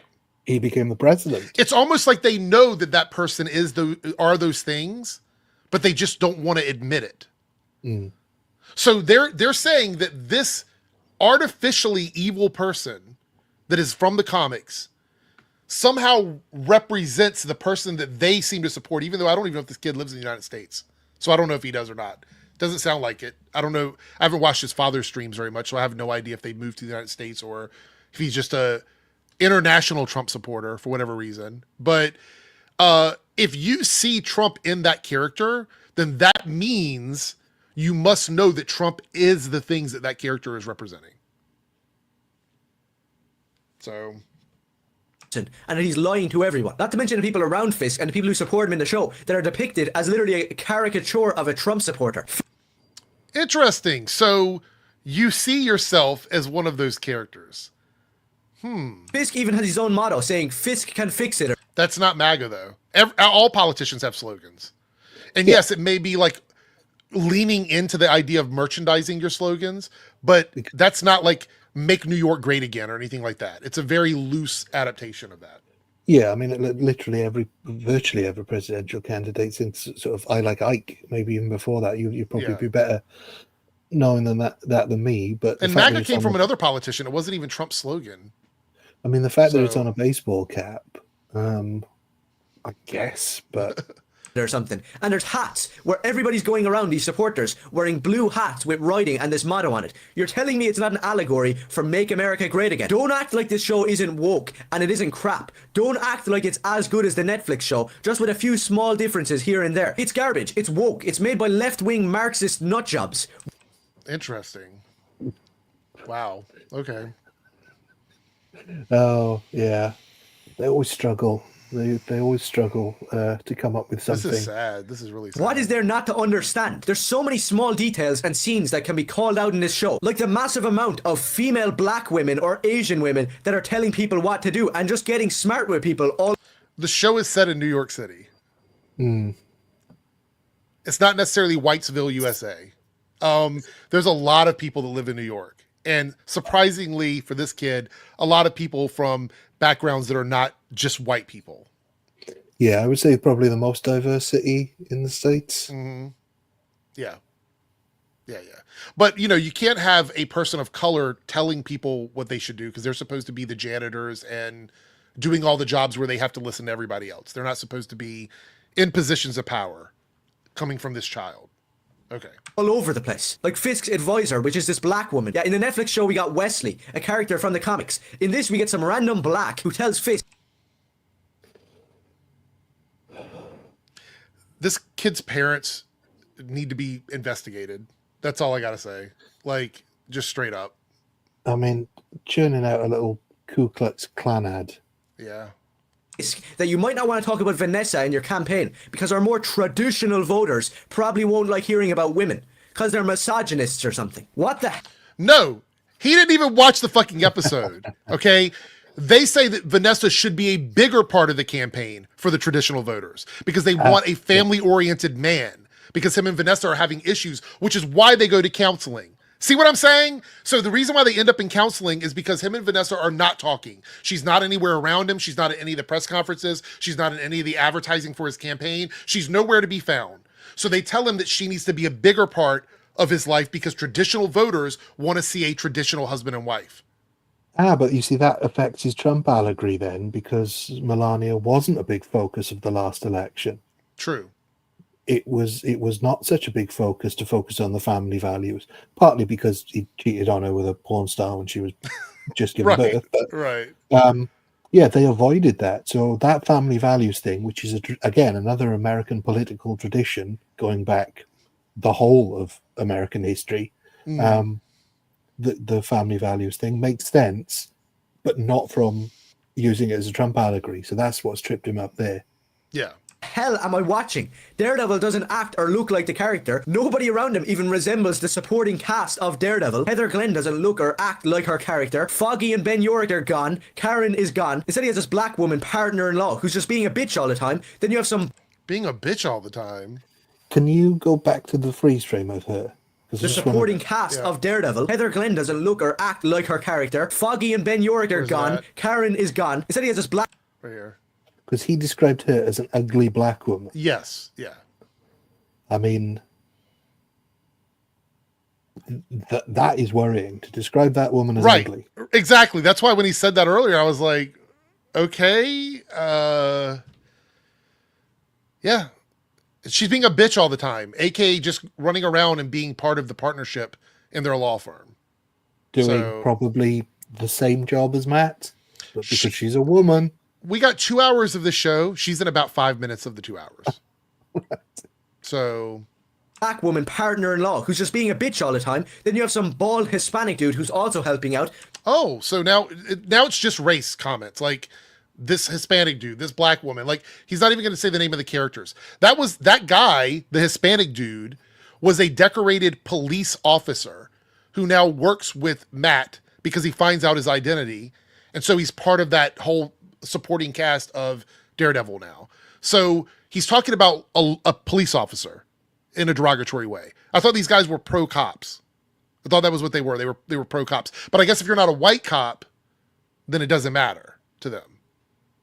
Nobody knows who he is. Like, who the hell are you? What? He was explained in the first episode of who he was. They had a whole party for him in the first episode. What is your connection to Daredevil? It's really not that hard of a formula to get that. His connection to Daredevil is he knows his secret identity because he finds out in the first episode. Matt Murdock, Foggy Nelson, Karen Page, Elektra, Stick, and Ben Urich. These are the characters in it's 2 episodes out of a whole season. Can you wait for the rest of the episodes to air before you start asking every character to show up?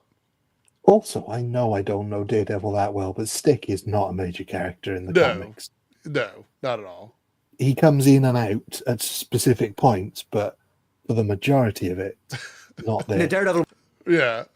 world, and you just keep on getting rid of every single one of them to where we get to the point where we are now, where nothing resembles Daredevil. People all over the internet are coping, saying that, yeah, I actually probably prefer the original show, but this one's still pretty solid, even if there's some slip-ups here and there. It's not solid, and it's nowhere near good. When the Netflix Daredevil show came out, it was an underdog. Nobody wants to see Daredevil. They want to watch Spider-Man or Batman. So it was the ultimate underdog, and it blew everybody away. But it's insane world, fight scenes, lighting, acting. That's what Daredevil has always been, an underdog. The character that not that many people really want to hear about, but when they do, they realize that he's actually better than every other character. And so there was no way for this to ever be successful for him then, right? Like, if that's the way you view this, is that the show is no longer cool because it's not an underdog, then the show could have been a slam dunk and you still wouldn't have liked it because you simply see it as being too big now and it's not cool anymore. That's the argument that he's making. Not forgetting that we'd already had a Daredevil. We'd had the Ben Affleck one. I mean, I know it's apples and oranges compared to the Netflix series, but it's not like he was complete unknown. It's not like he was Iron Man levels of unknown when the TV series came out. I would say Daredevil also was a massive success for Netflix. I don't ever remember it being an underdog. I remember it being a hit out of the gate. Yeah, it's one of the reasons I decided to get Netflix, because of the Marvel shows. But then I'm a Marvel shill, so not an underdog. It's a brand new Disney Plus, high budget, CGI everywhere, premiere red carpet show that everybody's talking about, and it somehow still failed. I know I'm gonna get some retard in my comment section saying, no, it didn't fail. Why did he beep out the R slur? It's weird. He bleeped out, the other one he bleeped out was cuck, which if he'd bleeped it properly, it would have made it sound like he was saying cock, which was pretty worse than the actual. Yeah. Everybody's loving it. What do you say? I think we've seen him do it before in a video we covered, and I think it's to do with the fact that he thinks that he might get demonetized. Maybe. But I hear people say it all the time and they don't get demonetized, so I don't think it's an issue. But everybody's reviewing it great. That may be true. Tons of people might love this show, but sorry to break it to you, those people aren't real fans. Oh, so there we go. There's the gatekeeping. So if you like the show, you're not a real fan. That's the metric now. It's not about if you like it, that's fine. I don't like it, it's shit. It's if you don't like it, you're not a real fan. That is who gives a fuck? I don't care if this kid thinks I'm a real fan. I don't care. And you guys shouldn't care either. It's such a dumb, if you like the show, you're not a real fan. I'm not gonna consider you a real fan. Well, who gives a shit? Who cares? Well, yeah, I already said I haven't read that many Daredevils, but I was there with Man Without Fear and Guardian Devil. Read those. I've read his other appearances. So I would say I'm a fan, and I don't think this kid is a fan. Because he doesn't know some of the basic stuff. True. Well, he's not a fan of the show, obviously, because he doesn't remember the stuff that happened in the first 3 episodes, or the first 3 seasons. Fans know that this is just not Daredevil. It's not even worth taking into account. I don't even know if I'll be able to watch on in the episodes with how bad these ones. Right, because that would require you to put in a little work and actually review TV the way it's supposed to be reviewed, which is week by week or as the episodes come out. It's easy to watch the first 2 episodes. It's lazy to watch the first 2 episodes and assume that you know the totality of the story that you're supposed to be engaging in. That's really stupid. Also, if you don't like the first episode, don't watch the show from then on. Right, true. And don't review it. True. If you're going to come on here and act like you're a reviewer and you commit to reviewing something, then you should do that. But don't get on here and be like, oh, it's awful. You shouldn't watch it at all because I don't want to watch it anymore. No, that's not the way you do that. Just don't do it. There's been shows that I've backed out on, but I'd never say like, you shouldn't watch it because I'm not watching. It's woke trash. Like I would never say that about anything. So, yeah. War. Constant yelling like an idiot. Weird music that does not fit Daredevil. Terrible side characters taking up most of the episodes. And the most obnoxious left-leaning Marxist politics you've ever even seen. Stop coping. There's no way around it. So Kingpin is supposed to be a good person? Is that what he's supposed to be represented as? So the Kingpin storyline from the comics where he does become the mayor, we're supposed to paint him as a good person, not a bad person. So now anything fascist or dictatorship or anything like that, immediately is an allegory towards Trump. That's the way they view this. So we can't tell stories with dictatorships or bad people in positions of power because immediately they see it as a Trump allegory. Basically, yeah. Yeah. Okay. This show sucks. Not only does it not even resemble the character of Daredevil, it's also a disgrace to the 10 out of 10 masterpiece run that you should be reading if you are a fan of the character. Okay. Frank Miller's Daredevil. So did you do a review on that? Did he do a review on that? It's a 10 out of 10. I don't think I saw on his channel a review of how good that comic book was. It seems like he's just using that to spite the show. That he doesn't actually care about the reviews of the comics. He's just saying, this comic is a 10 out of 10. I never covered it, but you should be reading it. But instead, I'm making a video about a TV show that I'm telling you shouldn't watch. Okay. Go read it, then come back to me before you leave your retarded comment. If any of you out there actually agree with me on my enraged ranting about this pile of garbage, then do let me know. And I know I'm probably going to get a massive wave of hate. So to all you sons of bitches, if you got a problem, you can go complain to your boyfriend. This is the edgiest, dumbest shit. Like, I feel so fucking sad for this kid's parents and his life and everything he's going to have to deal with. Like, and the people that are supporting him, really? You're supporting a kid who's been fed this kind of stuff that's just regurgitating it on camera? Come on. I wonder how many people are genuinely supporting him and not just treating him as a lol cow. Because it really, and to be honest, that's worse. I think if you are subscribing to him because of how stupid he is, just don't. Just unsubscribe. Anyway, well, that's it. I got to get out of here. It's my birthday, and I'm going to work on my birthday. So, always book my birthday off. See, yeah. Well, I'm having a big party tomorrow, and we have decorated the house. I know this sounds crazy. I'm going to take pictures of it. We've decorated the house to look like a mall food court because it's a 90s themed birthday party. So amazing. I will have to take pictures of that. Anyway, thanks everybody for being here. We have Actual Fandoms channel. We have Turf Nation, the show clips, and Bob's little icon at the top is blurred out. Anyway, Organized Chaos, and obviously myself and Ryan from Nothing But Media that stopped in to watch that painful video with me. But anyway, have a great night, everybody. Thanks so much for supporting the channels, and we will see everyone next time. Take care.